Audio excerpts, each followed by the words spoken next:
नमस्कार, मैं हूँ सुशील शंकर विक, आप मेरे साथ देख रहे हैं stories by Vik. Stories by Vik में आज मैं एक ऐसा एपिसोड लेके आया हूँ, आप भी दांतों तले उँगली दबाएँगे। The dark reality of intercity bus services. जी हाँ, द प्रोस्टिट्यूशन इसको कहते हैं, dark reality. Intercity bus services जो आज के ज़माने में है, वो becoming an hot bed of prostitution. देखिए, प्रोस्टिट्यूशन कई प्रकार के होते हैं, एक तो लीगलाइज़ होते हैं, लेकिन आज के ज़माने में लीगलाइज़ प्रोस्टिट्यूशन बिल्कुल नहीं है। लीगलाइज प्रोस्टिट्यूशन इसलिए नहीं है क्योंकि आप देखें तो कोई भी प्रोस्टिट्यूशन करता हुआ अगर पकड़ा जाता है उसको डेफिनेटली कोई ना कोई सजा के अंतर्गत उसको सजा होती ही है। लेकिन हमारे देश में जो ट्रेंड चला है वो इंटरसिटी बस सर्विसेज के अंदर हब बना के कर चला है। वो एक नया ट्रेंड चला है। वो नया ट्रेंड इसलिए हम कह सकते हैं क्योंकि इंटरसिटी बस सर्विसेज जो होती हैं, अब देखिए पैसेंजर्स जो होते हैं उसमें क्रू मेंबर्स जो होते हैं उन्होंने कई बार शिकायत भी की है। जैसे बड़ी-बड़ी बस सर्विसेज में लोग शिकायत भी करते हैं कि उनको यूज्ड कंडोम्स मिले हुए हैं। यूज्ड कंडोम्स कहाँ से आएँगे बस के अंदर? भई अगर कोई करेगा यूज़ तभी तो आएँगे, वैसे कहाँ से आ सकते हैं वो?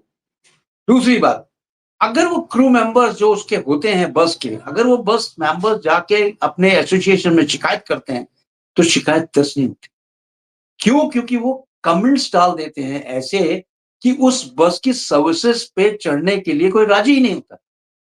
आप देखिए, कभी भी आप कोई भी बस को अगर बड़ी-बड़ी बसेस आप देखे होंगे जिसके अंदर स्लीपर्स बस जिसको कहते हैं, स्लीपर बस चलती हैं, मतलब बहुत दूर-दूर तक चलती हैं स्लीपर बस।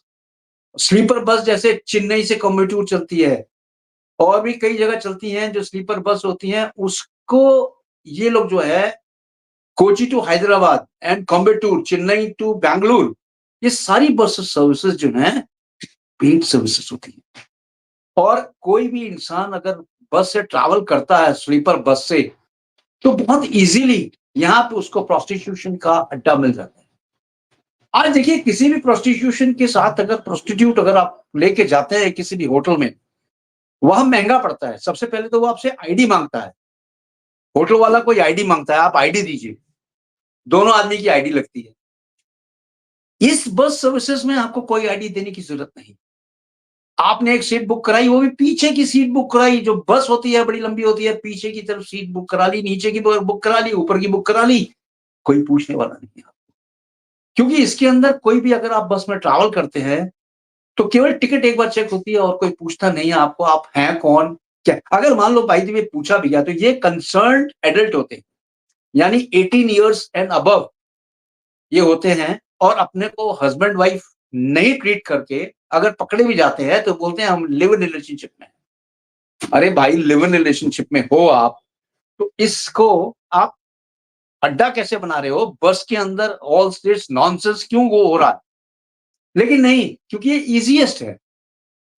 आप देखिए कभी भी यहाँ से अगर आप बस सर्विसेज़ जैसे चेन्नई टू बैंगलोर है, कोची टू हैदराबाद है, हैदराबाद टू कोयंबटूर है, इसको अगर आप बुक कराते हैं, सबसे पहले आपके पास एक कॉल आती है कि भई आप ये बस सर्विसेज़ में जा रहे हैं, ये आपने बुक कराई है, आपको क्या फीमेल पार्टनर की ज़रूरत है?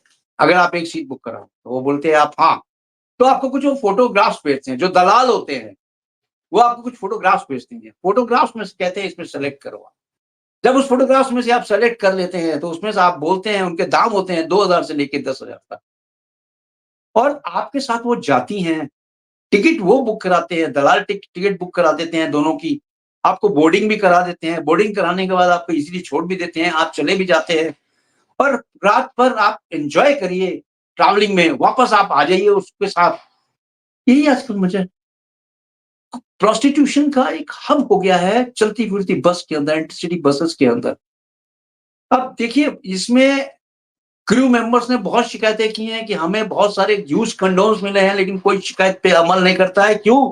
क्योंकि उनको डर है कि अगर हमने शिकायतें की अपने एसोसिएशन में, तो ये एक मसला बन जाएगा और हमारी बस को कोई बोर्ड नहीं करेगा क्योंकि बस में वो गलत कमेंट डाल देंगे। नंबर 1 वंस जो वाइस प्रेज़िडेंट हैं, वाइस प्रेज़िडेंट ऑफ बस के हैं, वो कहते हैं कि हम कंसर्न्ड एडल्ट जो होते हैं वो 18 इयर्स के अबव होते हैं, इसलिए हम उनको कुछ कह भी नहीं सकते। क्योंकि अगर वो टीनेजर्स हो तो उनको ऊपर कोई एक्शन भी ले, लेकिन टीनेजर ये क्या पुलिस वालों को नहीं पता है? जी हाँ, सब पुलिस वालों को पता है और व्हाइट स्क्वाड बनाया गया था इसको पकड़ने के लिए, लेकिन स्क्वाड के पास जब तक आप कोई कंप्लेन नहीं करेंगे, वो किसी भी बस को रेड नहीं करते। अगर मान लीजिए किसी बस को रेड करते हैं, तो रेड करने से क्या होता है? 1-2 लोग जो पकड़े भी जाते हैं उस बस के अंदर, वो क्या कहते हैं? हम लिव इन रिलेशनशिप में हैं, हम हस्बैंड वाइफ नहीं।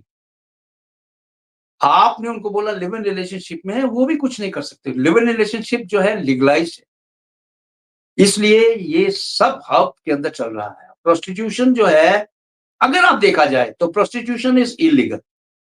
चाहे वो होटल में हो, चाहे अ, कोठे पे हो, चाहे आजकल तो क्या प्रोस्टिट्यूशन में हो गया है, आप एक फर्स्ट क्लास 3 बीएचके ले लेते हैं अपना रहने के लिए रूम, 2 लड़कियां 3 लड़कियां मिलके ले लेती हैं। उसके बाद ऑनलाइन बुकिंग हो जाती है। ऑनलाइन बुकिंग करने के बाद ग्राहक को अपने घर बुला लेते हैं, फ्रेंड बोल के ग्राहक को अपने घर बुला लेते हैं या ब्रदर कह के घर बुला लेती हैं और अपने साथ रात भर रुकती हैं और दिन में उनको छोड़ देती हैं, चली जाते हैं। घर में ही आजकल प्रोस्टिट्यूशन चालू। अब देखिए, जो मकान मालिक हैं वो अपना मकान देते हैं, उनको केवल मतलब होता है किराए से। They only need and interested in rent. उनको केवल रेंट से मतलब होता है, कोई मतलब नहीं है उनको आप जो मर्जी करो। लेकिन जब वो पकड़े जाते हैं तो दोनों पैनलाइज होते हैं। मकान मालिक भी पैनलाइज होता है और जो प्रोस्टिट्यूशन करता है वो भी पैनलाइज होता है। 5-5 साल की इनको सजा भी हो सकती है। प्रोस्टिट्यूशन जो है ये बिल्कुल इलीगल है, चाहे कहीं पे भी हो। अब जो ओमनी बस के प्रेसिडेंट हैं वो बोलते हैं कि ये काम बहुत पुराना चला आ रहा है, हम लोग क्या करें? देखिए, प्रोस्टिट्यूशन जो है 1947 से पहले से चला आ रहा है। राजा महाराजा के टाइम से ये प्रोस्टिट्यूशन होता था। उस समय खुला नहीं होता था कि महाराजा जो थे, राजा महाराजा थे, कितने लोगों के साथ अय्याशी करते थे। वो अय्याशी भी एक तरह से प्रोस्टिट्यूशन ही कहलाती थी। 1947 से पहले से प्रोस्टिट्यूशन चला आ रहा है। धीरे-धीरे इस पे रोक हुआ, फिर इसको और भी रोका गया, लेकिन रोकने के बाद ये देखा गया कि इसमें किसी तरह का भी कुछ नहीं होता। अब कोविड, जब कोविड आया उस समय सेक्स वर्कर्स तो थे, इन लोग की हालत बहुत खराब हो गई। अब जब सेक्स वर्कर्स की हालत खराब खराब हो गई, उस समय ये जो बस सर्विसेज थी, इस बस सर्विसेज में बहुत ज्यादा चालू हो गया आपका सेक्सटॉर्शन, बहुत ज्यादा। और इतना ज्यादा हो गया कि कोचीन से हैदराबाद, कोयम्बटूर, चेन्नई टू बैंगलोर सारी बसेस फुल जाने लगी और उसके पीछे एक ही कारण था कि लोग सेक्स वर्कर्स को यहाँ पे एंटरटेन करते थे और अपने साथ लेके जाते थे, यूज करते थे, पैसे देते थे, वापस कर चुके। ये एक नया तरीका उन्होंने निकाला था सेक्स वर्कर्स ने, ऑन बोर्डिंग सेक्स का। अब देखिए, ये जो होते हैं अय्याश करने वाले लोग होते हैं, अय्याशी छाप जो लोग होते हैं, ये प्रोस्टिट्यूशन जो करते हैं, ये सब बस में जो है सबसे पीछे वाली सीट लेते हैं। सबसे पीछे वाली सीट और ऊपर नीचे की सीटें बुक करा लेते हैं। और क्या इंतजार करते हैं ये इंतजार करते हैं कि लाइट जाए, यानी लाइट बस की बंद हो। आप देखिए, ऊपर वाली सीट पे भी पर्दा लगा होता है, बेड लगा होता है, शीट बिछी होती है, ऊपर से पर्दा इन्होंने कर दिया, तो आपकी जो सिक्रेसी है वो तो मेंटेन हो गई। नीचे वाले में भी यही हाल होता है, लेकिन ये इंतजार करते हैं कि बस चले, लाइटें बंद हो तो हम अपना कार्यक्रम शुरू करें। अरे कुछ लोग तो इंतजार भी नहीं करते हैं कार्यक्रम शुरू करने के लिए, ये तो पर्दा बंद करते हैं, सिक्रेसी मेंटेन और कार्यक्रम शुरू। आवाजें आने लगती हैं, नीचे भी बैठे लोग हैं वो भी आवाजें सुनते हैं, अगल बगल वाले लोग आवाजें सुनते हैं। उस आवाजों से कन्फर्म हो जाता है कि यहाँ क्या हो रहा है। अब इस तरह से जो अगर है प्रोस्टिट्यूशन चलता है बसेस के अंदर, ये बहुत ही खतरनाक। लेकिन किया भी क्या जा सकता है? कुछ दिलफेक आशिक जो हैं, वो अपना कोई ना कोई तरीका निकाल ही लेते हैं। तरीका ये बहुत ही सरल है, बढ़िया है, कोई इसमें पुलिस का डर भी नहीं है, कोई आईडी देने की भी डर नहीं है और आपकी चेकिंग भी बहुत कम होती है। आप कहीं से कहीं चले जाएँ, एक बार आपकी टिकट एंट्री में चेकिंग हो गई, उसके बाद चेक भी नहीं। बहुत बड़ी विडंबना है ये। प्रोस्टिट्यूशन को रोकना बहुत बड़ी विडंबना है। प्रोस्टिट्यूशन इस तरह नहीं रुकेगा। प्रोस्टिट्यूशन को अगर रोकना है तो जागरूक होना पड़ेगा। लेकिन ये प्रोस्टिट्यूशन जो है on boarding, on intercity bus services, जो प्रोस्टिट्यूशन है, this is very on high. और आजकल तो becoming an hot bed prostitution, hot bed prostitution हो गया है जो कि इंटरसिटी बसेस में चल रहा है। क्योंकि इसमें कोई एक्स्ट्रा पैसे की खर्चे नहीं होते हैं, कोई एक्स्ट्रा पैसा नहीं देना पड़ता है, कोई एक्सटॉर्शन नहीं है, किसी का डर नहीं है। बस चली जा रही है, बस चली जा रही है और ये अपने लुफ्त उठाते जा रहे हैं, लुफ्त उठाते जा रहे हैं। तो इस तरह से जो है, अब देखिए कई तरीके से रेट भी पड़ी है बसेस में। जब रेट पड़ती है बसेस में तो इनके पास एक प्ली होता है। ये प्ली ये होता है कि हम तो हस्बैंड वाइफ हैं। अगर वो हस्बैंड वाइफ बोल देते हैं हम हस्बैंड वाइफ हैं, तो कोई डॉक्यूमेंट्स नहीं देखता है। हस्बैंड वाइफ अगर ट्रैवल कर रहे हैं किसी बस में, स्लीपर बस में, तो डॉक्यूमेंट्स नहीं लेके चलते हैं, डॉक्यूमेंट्स नहीं देके जाते हैं। एक विश्वास होता है, अगला आदमी भी ये विश्वास कर लेता है जो चेक करने आया है कि ये हस्बैंड वाइफ ही होंगे। अगर उनको जरा भी शक होता है कि ये हम यहाँ हस्बैंड वाइफ कहने पे पकड़े जाएंगे, तो अपने को सेफ साइड जाने के लिए वो कह देते हैं we are in live in relationship. जब ये बात वो कह देते हैं कि we are in live in relationship, ये और भी स्ट्रॉन्ग अपील हो जाता है कि ठीक है, ये लिव इन रिलेशनशिप में इनको टच नहीं करें। क्योंकि अगर इनको टच करते हैं तो ये बस की ऐसी की तैसी कर देंगे और बस पे उल्टे सीधे कमेंट्स लिख देंगे। उस बस में वापस कोई नहीं चढ़ेगा। क्योंकि बसेस आज इतना कंपटीशन हो गया है, इंटरसिटी बसेस में इतना ज्यादा कंपटीशन हो गया है। एक तो रेट्स का कंपटीशन, दूसरा लग्जरियस अपार्टमेंट्स का कंपटीशन, तीसरा इसके अंदर ये कंपटीशन हो गया है कि एक बस सर्विस वाला दूसरे बस सर्विसेज को कुछ पैसों के लिए तोड़ लेता है और अच्छी सर्विसेज कहने के बहाने अपने यहाँ लेके आ जाता है।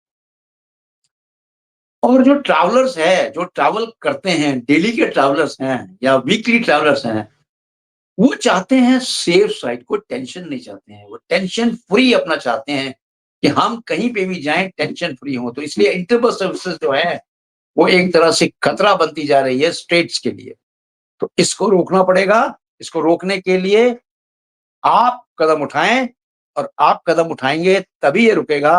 अन्यथा इंटरसिटी बस सर्विसेज जो है ये चलती जाएंगी। प्रोस्टिट्यूशन हाई चलता जाएगा। प्रोस्टिट्यूशन का कोई एंड नहीं है। कृपया इसे रोकें। क्यों? क्योंकि ये एक तरह से पूरे देश के ऊपर बद्दा है और धब्बा लगेगा देश के ऊपर।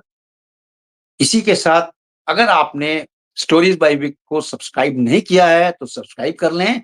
आपको वीडियो कैसा लगा ये बताएं। तब तक के लिए जय हिंद, जय भारत।